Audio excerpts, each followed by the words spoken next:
a grandmother, mother, artist, writer, and musician, maker of mystical sounding, triple chambered ocarina. And I've been singing publicly most of my life, inspired as a child by my mother's beautiful alto voice. Born in 1933, I grew up in Illinois on a farm, a BA in music. After 46 years in the Midwest, 3 children, I moved to Berkeley, California. I have an MA in clinical psychology from JFK University, began profound sacred journey into the sacred feminine as music, art, and writing poured forth, heralding the return of the sacred feminine. She interviews women who are concerned about life on Women's Voices, a radio station in Northern California. Janie is a musician, and now we're going to enjoy hearing her. Thank you, Lydia. Thank you. Thank you.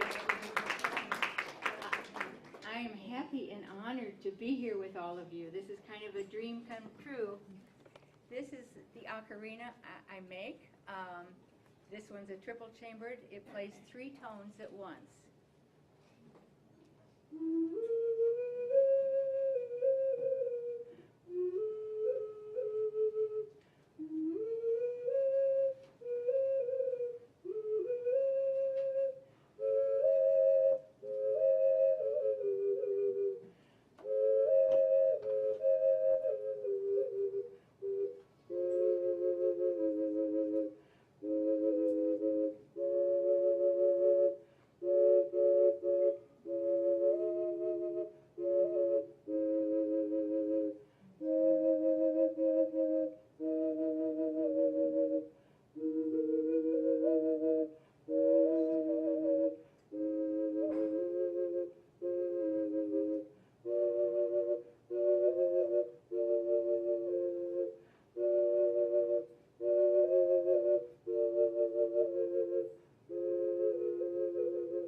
Gift this day has been, meeting each other in the flesh, sharing our wisdom and our energy, gathering together as like-minded sisters and brothers, all in the service of the Mother, all loving this earth and her creatures, and all outraged by the grip of evil patriarchy with its clear intent to destroy life on earth. In honor of my mother, I sing My Home in Illinois.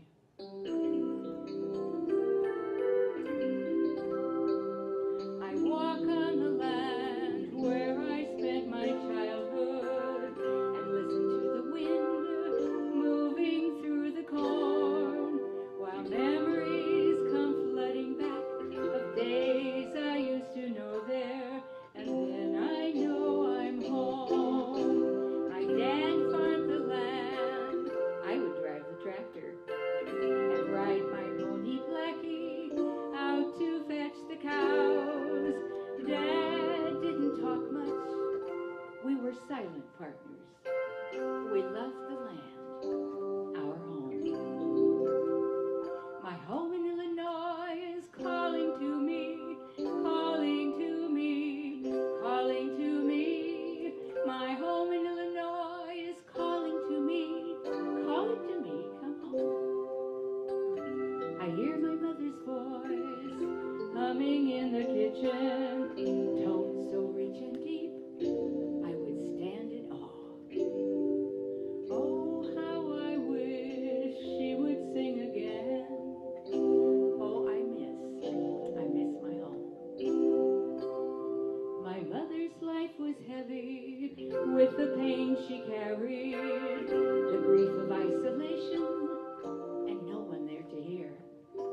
hears me now. For the music in my heart, it really comes from her. She was always proud of her little girl. And I, at last, of her.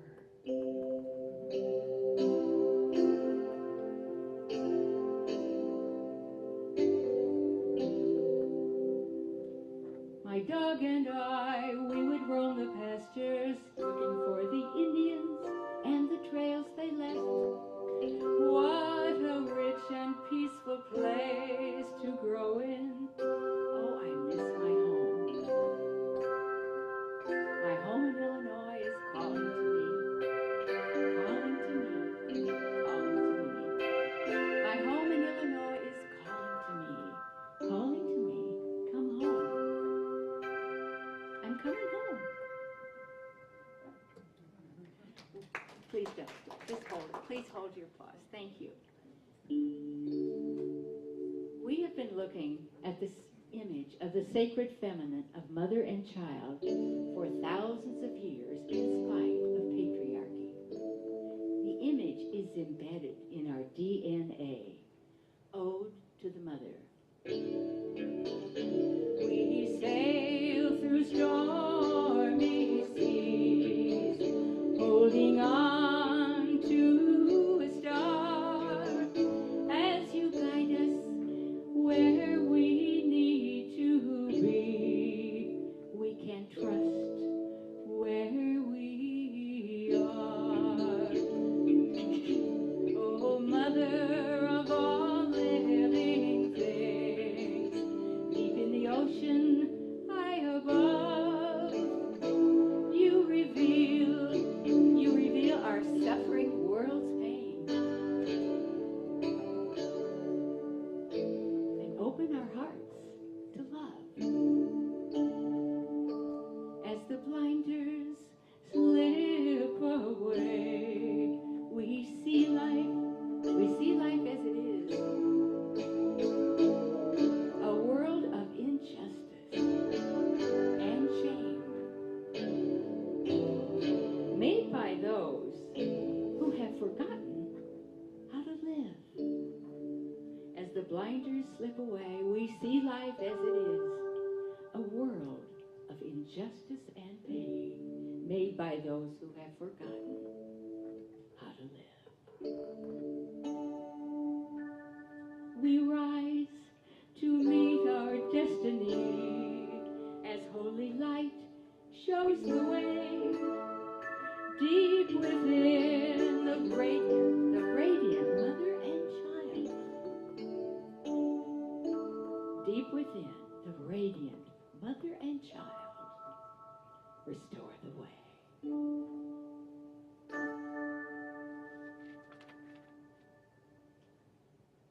So with great resolve and our mother's guidance, we, her daughters, turn this ship around. And as the newest species on planet Earth, let us remind those who have forgotten how to live to show some respect to our elder, non-human sisters and brothers.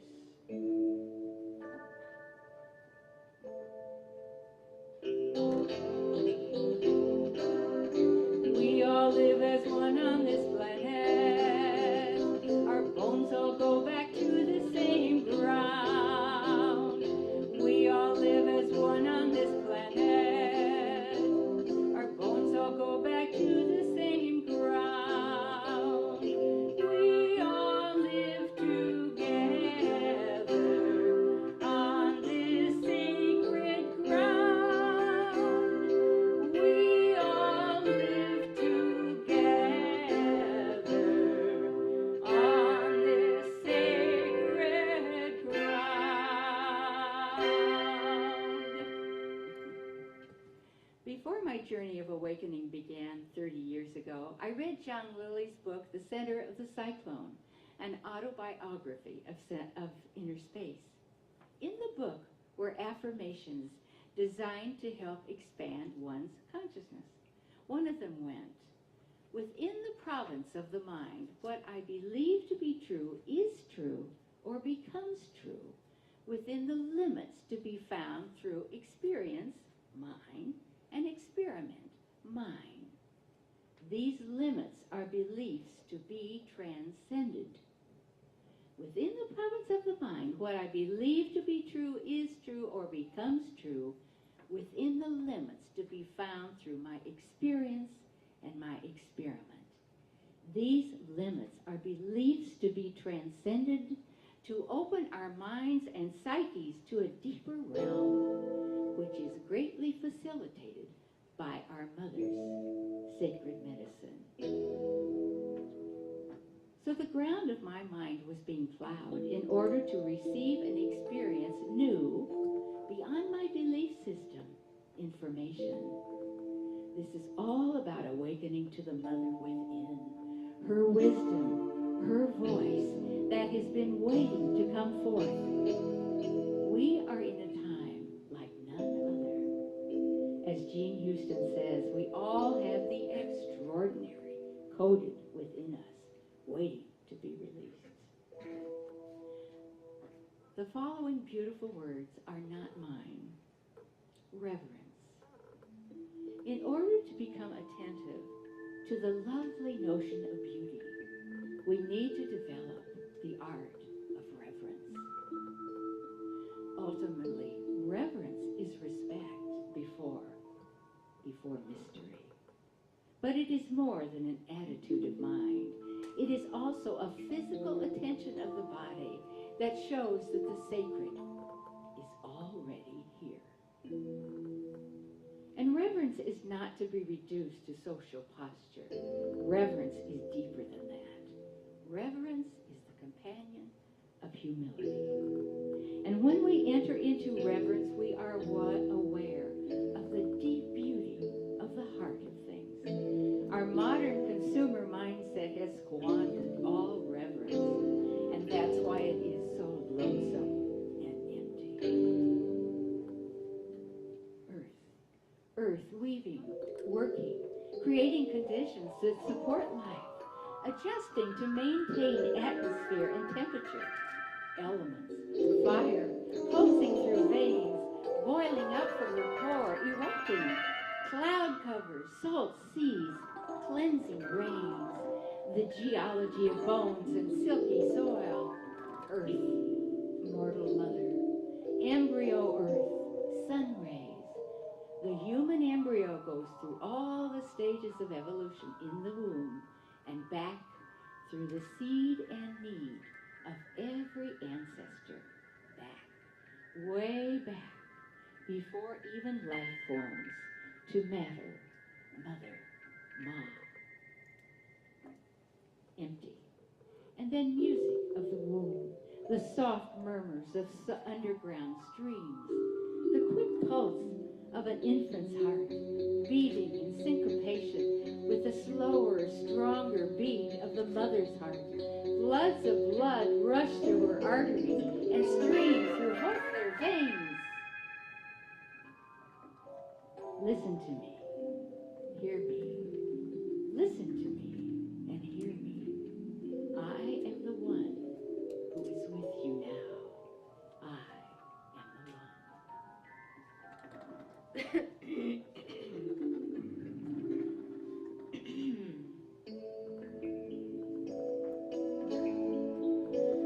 Today as life comes my way, a rainbow hovers above me.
snuggled fast on our mother's lap. We know her love will be revived, that all who hear rejoice again. We rise up to the call, confronting evil with the truth. We open a door for all. Sing a song to the mother, sing a song to the earth, sing a song of hope and joy, a song of a rebirth. And let us not forget the words of Lama Bowie of Liberia. It's time for women to stop being politely angry. I add, it's time for us to ground ourselves in our power from the mother, and when we speak, mean business. I end with the last verse of my song, We'll Feast in the Valley, where all is revealed. And I apologize, my voice is fading.